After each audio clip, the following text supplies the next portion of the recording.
In today's video, we are going to make a beautiful and playful bias cut dress, which is based on my new pattern Irene. It comes in 3 different styles with 2 top versions and 3 skirt versions. And today I am making style number 3, which means I need to use the strap piece right here to elongate the front and back pieces. But before we get to the sewing part, let's start with preparations. First, we bring our cutout pieces to the ironing board and use our paper pattern to align it with the cutout pieces once again, since it might deform if you don't do this step. That's something I learned from my previous video, so definitely do this step. Then go ahead and use some interfacing tape to interface it onto the neckline and armholes, and we do that for front and back and also for the strap part. Is it just me, or do you also struggle with finding the perfect colored thread for your colored fabric? I ended up using this color right here and I think it was just perfect.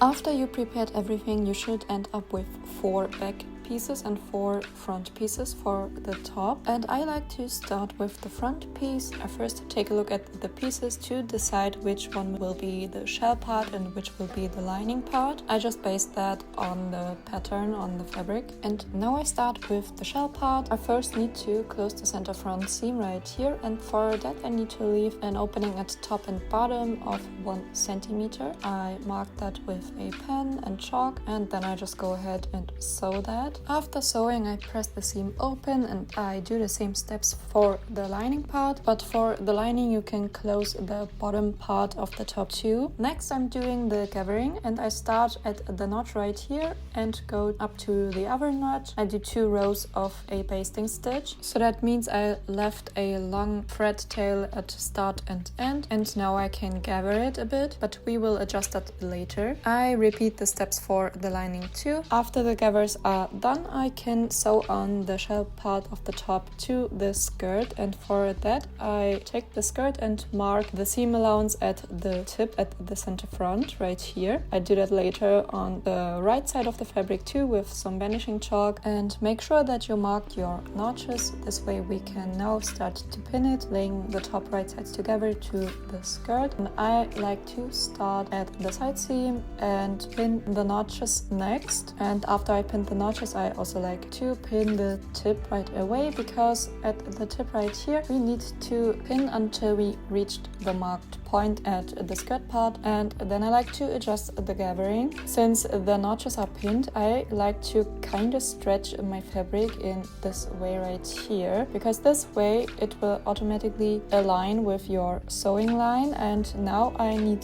to knot the thread tails, then I adjust the gathers again. This way everything should fit, and then I repeat the same steps for the other side of the top, making sure to flip the seam allowance and continue pinning on the other side. I start sewing from the side seam up to the center front, and I stop here and backstitch, because then I need to flip the seam allowance to the other side, insert the needle and continue sewing to the other side seam. As a tip, sew from the top side because you will have more control over the gathers instead of sewing from the skirt side. Here you can see that I stopped sewing at the center front. I flipped the seam allowance towards the sewn part, and then I insert the needle at the center front seam at 1 centimeter seam allowance and continue sewing to the other side seam. Before I continue with ironing my piece, I like to take a look from the right side if everything looks good, or if you accidentally catch some folds that don't need to be there. But if everything looks good, I press the seam allowance towards the top part, and I like to use my tailor's hem just to make it easier at the rounded areas. Just one more thing, don't press on the gathers, just next to them, because if you press on top of the gathers it can happen that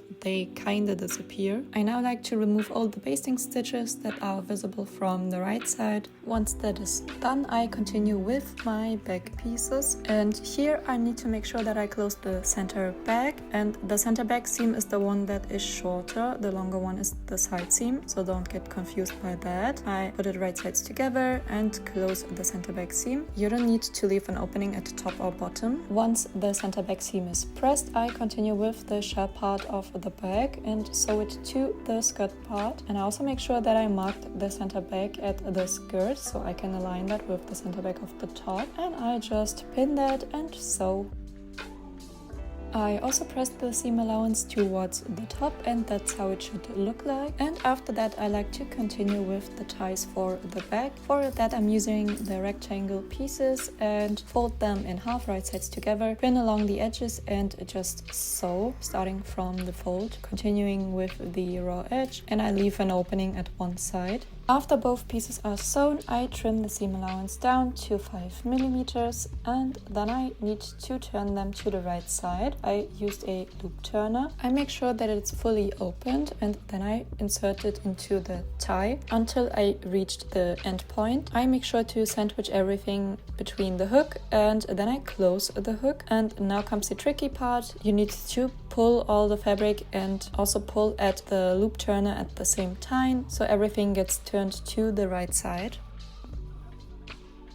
Of course you could now go ahead and press it, but since it's a bit tricky to pull out the seam, I like to use a basting stitch just to get out the seam and to make sure that it looks nice after pressing. So I hand stitch next to the seam, making sure that I press out as much as I can, and then I continue with pressing the ties.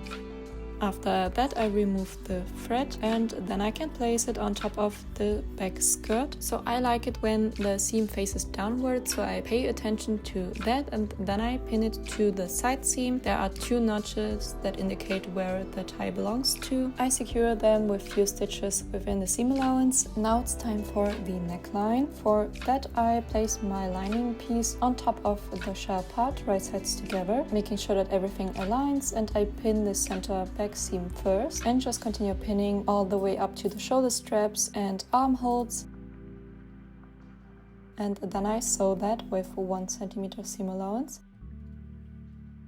I trim the seam allowance down to 5 mm, and I also make sure to clip into the curved areas like the armholes and neckline. After that I like to turn the straps. For this fabric it's actually very easy to turn it with your hand only, so just grab into it and pull it out. But you could also use a different method, which is turning it either with a loop turner like I showed you before, but you could also go ahead and use a screwdriver. I often prefer that actually because it is easier for me. So you basically create like a tunnel at the tip of the strap and pull that tunnel over the screwdriver and pull the fabric all the way down until it comes up at the right side of your garment. I also like to use the tip of the screwdriver to get out the tip of the strap, just like that, and then pull it out.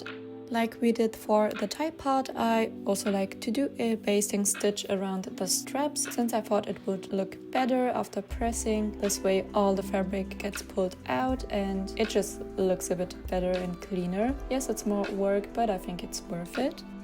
Now I overlock this part right here. We can put the back aside for now and continue with the front. We basically do the same steps. We put the lining right sides together on top of the shell part. I pin the center front first, and I continue pinning along the neckline, the straps and the armhole. But for the front we need to sew this part in 2 steps. One side first, starting at the side seam and ending at the center front. We stop here, backstitch, flip the seam allowance towards the other side and insert the needle at the center front and continue sewing to the side seam.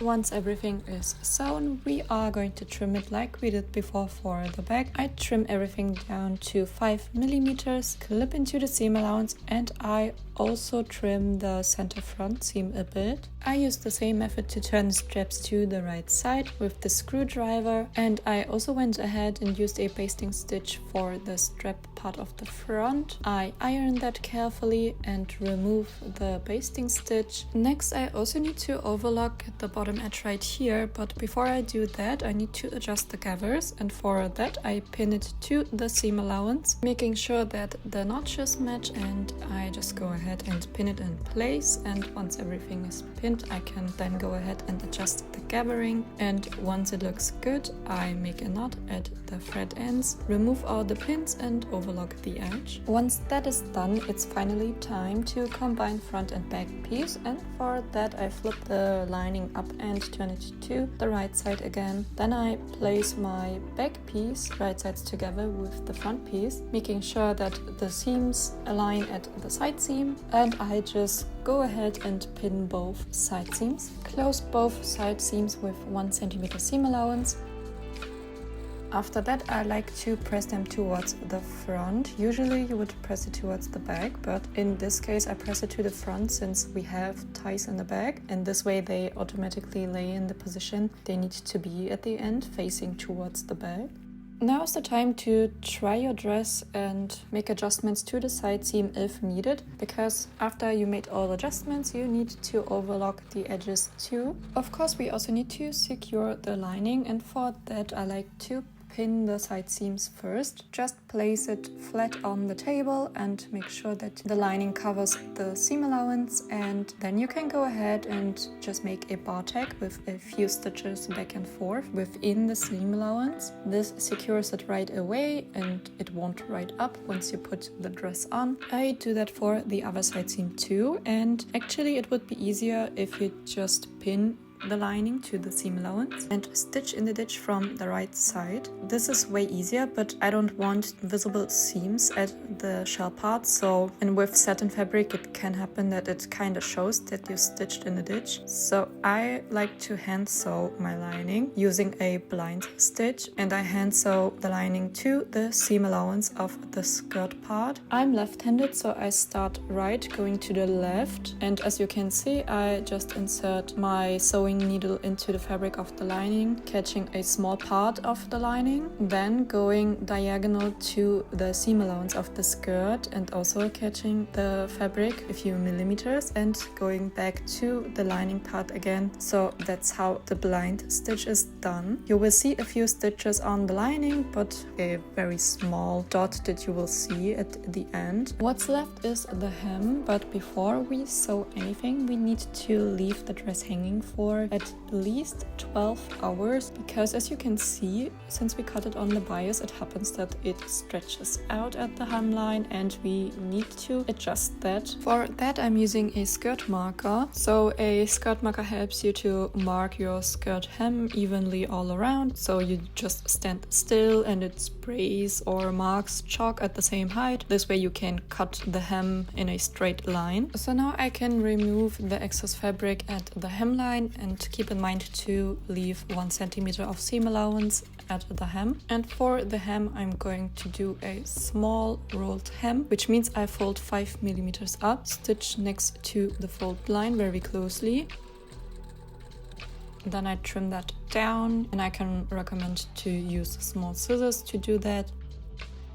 Before I fold the seam allowance again, I like to press it flat, and then I fold it up and just stitch very closely to the fold line again, and this way you will get a very small hem. I just give it a good final press. Now we are finally finished. I think that it was a very fun and easy project, and let's go over to the reveal.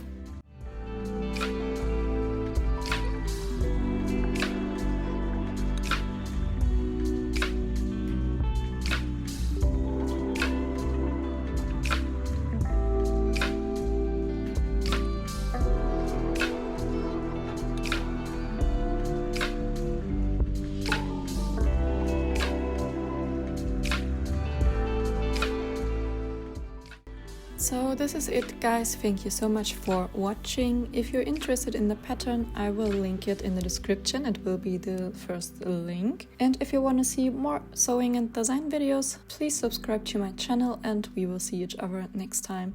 Bye!